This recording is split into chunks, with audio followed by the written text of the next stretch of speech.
Lecture on the 10th day.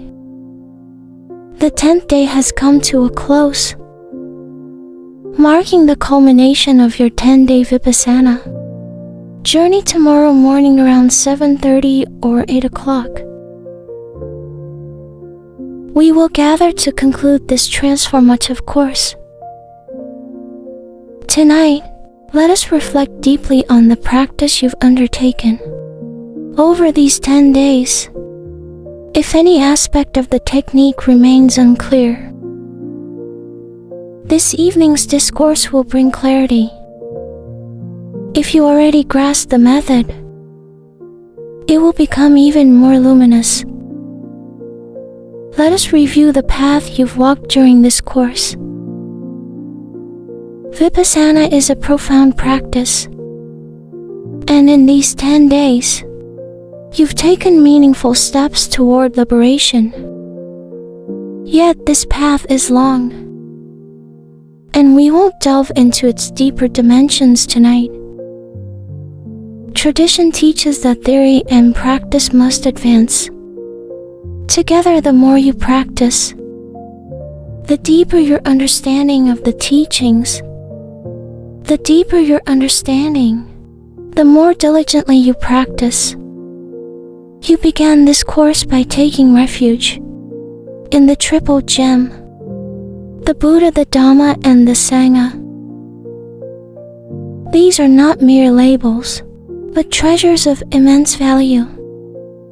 The Buddha represents the qualities of enlightenment, not the person.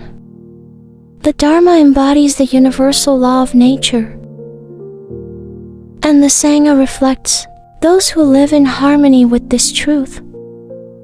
Taking refuge means aligning with these noble qualities, not converting to a new religion. Sadly, the act of taking refuge has often been misunderstood as a ritual of conversion, shifting from one organized faith to another. The Buddha had no interest in such divisions. What benefit comes from changing religious labels? If an entire nation or world called itself Buddhist, but neglected morality sila, concentration samadhi, and wisdom panna, what would be gained conversely? Those who practice these qualities, regardless of their label, live happier, more harmonious lives, benefiting themselves and others. This is the essence of Dharma, a way of living that transcends religious boundaries. Dharma is not tied to any sect or creed. It is the universal law that governs all existence. The qualities of the Buddha, Dharma, and Sangha are rooted in this truth. And the Buddha emphasized taking refuge in the Dharma. Above all, he urged practitioners to make Dharma their sanctuary, their island of refuge. This Dharma is not found in scriptures, nor in the words of teachers or enlightened beings. It is the Dharma you cultivate within yourself. Through practice, this inner Dharma offers true protection, a refuge no external force can provide. The Buddha repeatedly taught, "Be your own refuge at Asarana. Create your own island of Dhamma at Adippa." By developing this truth within, you find unshakable shelter. The Buddha cared not for founding a religion, yet regrettably many sects arose in his name, diluting the purity of Dharma. When Dharma becomes sectarian, it loses its essence. A truly enlightened being transcends such divisions. For the law of nature is universal, applicable to all. The Buddha discovered this law. and shared it with boundless compassion, not to create followers, but to guide beings toward freedom. Whether you call yourself Buddhist, Christian, Hindu, Muslim, or Jew, the law remains unchanged. Violated through anger, hatred, or fear, and suffering follows instantly. Live in harmony with it, and peace arises just as swiftly. This universal truth existed before the Buddha, during his time, and will endure forever. The Buddha applied this law to his own life, attained liberation, and out of compassion, taught it to others. He insisted Dharma remain universal, free from sectarian constraints, or it would lose its power. He cared not for amassing disciples, or breaking ties with other teachers. His sole aim was to help beings achieve their purpose. Freedom from mental impurities. At the end of his life, the Buddha declared, he depended not on the Sangha or any organization, nor did they depend on him. Each person must rely on their own Dhamma, their own practice. This is the heart of the path you've embarked upon. Here, Buddha is defined by mastery of Dhamma. Without it, no one can claim such a title. A Sangha member is holy only if grounded in Dharma. When you take refuge in the Triple Gem, you commit to cultivating these qualities within yourself, understanding that only the Dharma you develop can grant true peace and protection. For those walking this path of purification, progress must be measured to quality service benchmarks, essential for genuine growth. Without them, one risks indulging in intellectual games or emotional devotion which have no place in Dharma. The first quality is selfless service. A practitioner feels compelled to serve others without expecting reward. Neither material gain nor fame, status or power. Such expectations betray a misunderstanding of Dharma. True service flows from gratitude for the benefits received through practice. Having tasted Dhamma's peace, you naturally wish to share it, to spread its light if this urge to serve doesn't grow. Something is amiss. A self-centered life, focused solely on personal liberation, indicates purification has yet to begin. As ego dissolves, the question arises, how can I help others? How can more people encounter Dharma? The selfless service free of expectation is a hallmark of progress. The second quality is gratitude. Even receiving a small material gift warrants appreciation, but receiving Dharma, the path to liberation, demands profound gratitude. Though you don't take refuge in the Buddha as a person, you owe him thanks for illuminating the way. Without his immense effort across countless lifetimes, perfecting the 10 paramis, spiritual perfections, this teaching would not exist. Becoming a fully enlightened Buddha, capable of guiding others, required unimaginable dedication, not just for his own liberation, but for the welfare of all beings. Before attaining enlightenment, the Buddha resolved to cultivate Dharma, for others' benefit after awakening at 35. He spent 45 years until his death at Edo, tirelessly serving humanity. He instructed his disciples to spread Dharma, not for reward but out of compassion.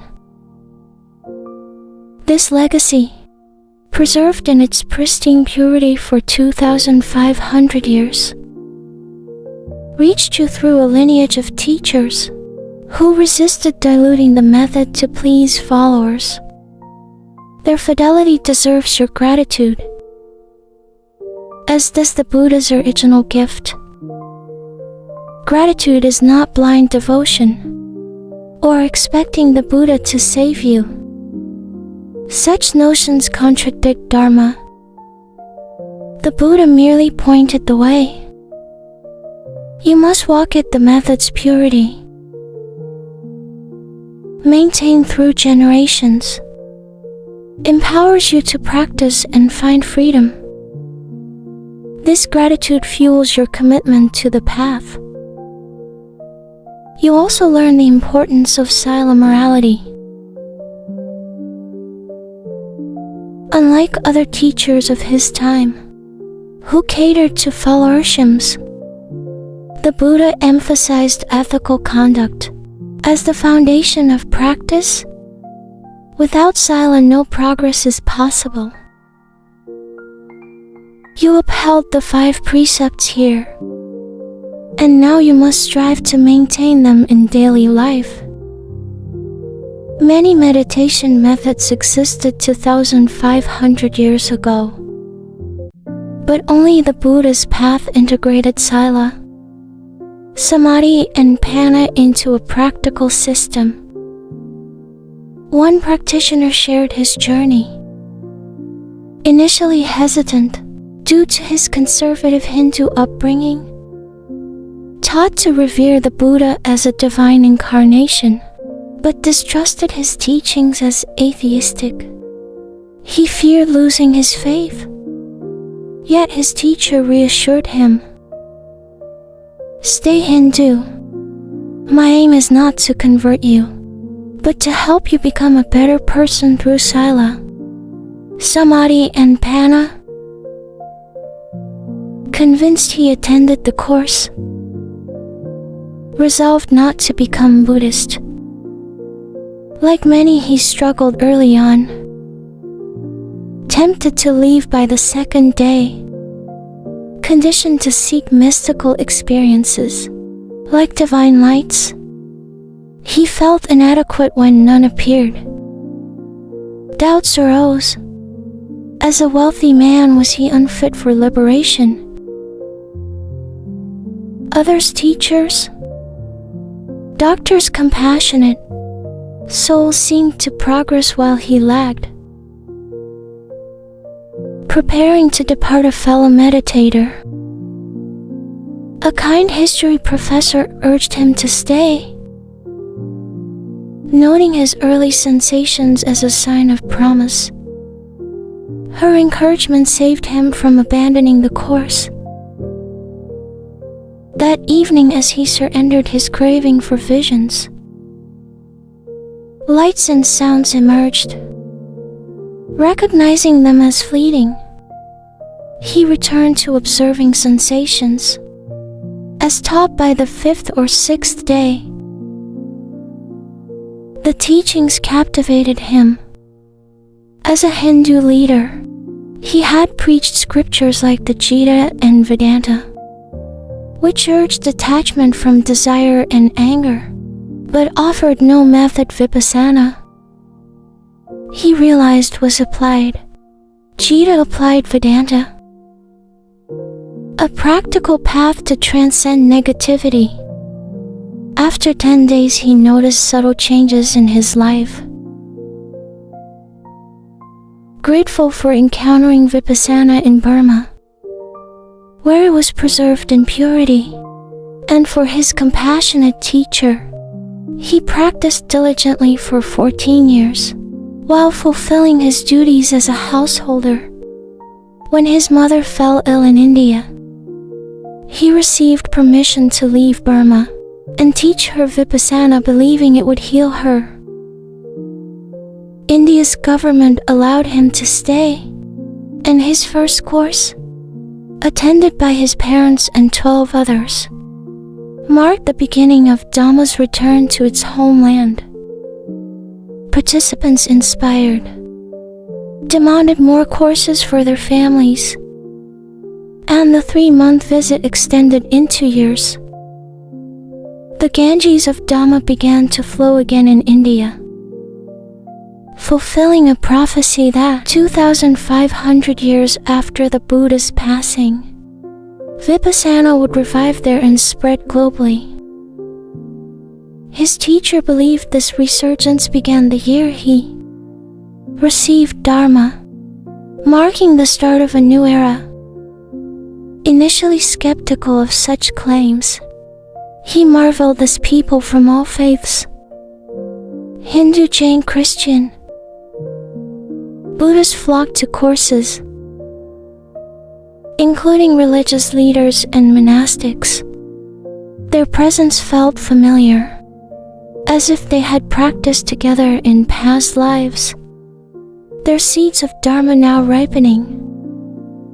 Some came to plant new seeds, others to nurture existing ones. All held a priceless treasure. He cautioned against treating Vipassana as a casual experiment, like sampling drugs or chasing gurus. Such seekers, flitting from one practice to another, waste their lives digging shallow wells, never reaching water. Test the method, but commit to it if it resonates. Vipassana is not entertainment, but a serious path, grounded in the science of mind and body, free from dogma or blind faith. If it yields results, practice earnestly. For him, Vipassana is an incomparable jewel, a gift to be cherished. Use it for your liberation and to benefit others. May all who complete this course harness this treasure, transcend suffering and find true peace, harmony and happiness.